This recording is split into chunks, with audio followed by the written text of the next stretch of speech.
S'agissant de ce qui est arrivé à Cocody Danga, à Sikoji, je pense qu'il y a déjà eu beaucoup de choses dites. Ce que je souhaite dire clairement, parce que nous lisons beaucoup de choses qui incriminent le gouvernement, ceci, cela. Le gouvernement ne tire aucune fierté à voir des Ivoiriens dehors, dormir dehors. Le gouvernement compatit au contraire.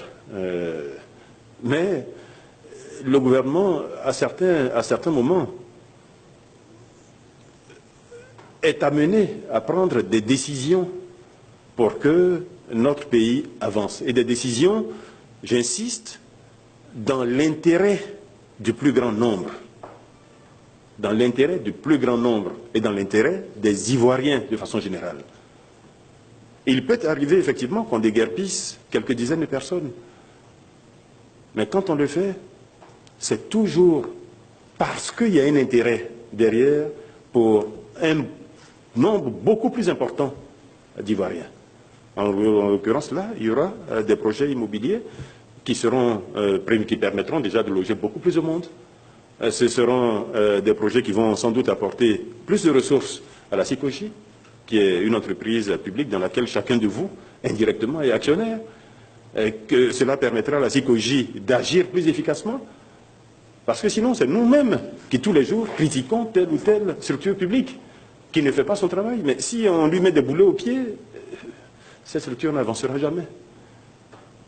Donc, il y a des moments où il faut accepter ce genre de situation. Et en plus, ici, cela ne s'est pas fait sans mesure d'accompagnement. Tout cela a été dit très clairement. Sur les 77 familles, une quarantaine a accepté d'ailleurs ces mesures d'accompagnement. Et sur les 44 familles qui ont accepté la mesure d'accompagnement, 38 sont déjà rentrés ont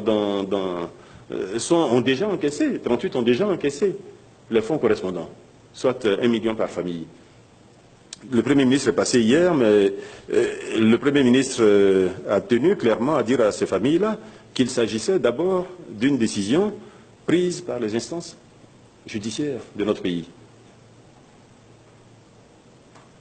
Et quand c'est le cas, le Premier ministre ou même n'importe quelle autre personnalité de l'exécutif n'a aucun moyen d'action.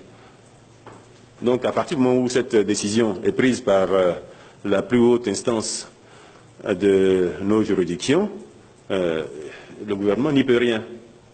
Le Premier ministre a invité ces familles à entendre donc les propositions qui ont été faites par la Sikoji. Hier, déjà, le ministre en charge de la construction a rencontré ces familles. Je crois savoir qu'il les rencontre à nouveau aujourd'hui.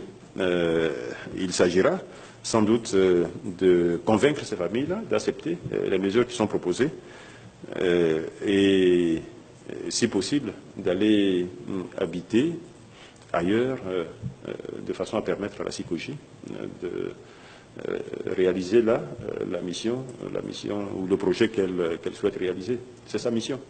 C'est sa mission de réaliser ce type de projet pour les Ivoiriens. Donc c'est valable pour Cocody Danga, mais c'est également valable pour tous les autres déguerpissements que nous pouvons voir ça et là. Il n'y a aucun déguerpissement qui est fait juste pour le plaisir, ou aucun déguerpissement qui est fait pour faire mal à ceux qui étaient établis là. Dans tous les cas de figure, il s'agit de mesures qui apportent à notre pays, d'une façon ou d'une autre. Notre pays se modernise. Il était donc normal que, par exemple, dans cet îlot-là, il y ait aujourd'hui ou demain des appartements qui soient conformes au niveau de modernité que notre pays a atteint aujourd'hui. C'est des bâtiments, semble-t-il, construits dans les années 50. Bon, vous voyez, donc, et ça vaut pour là, mais ça vaut vraiment pour tellement d'autres choses que nous pouvons vous donner cette réponse générique pour tous les déguerpissements qu'il y aura. Sachez qu'il n'y a vraiment aucun plaisir pour le gouvernement à faire ce genre d'opérations-là, qui sont faites vraiment, je termine là-dessus.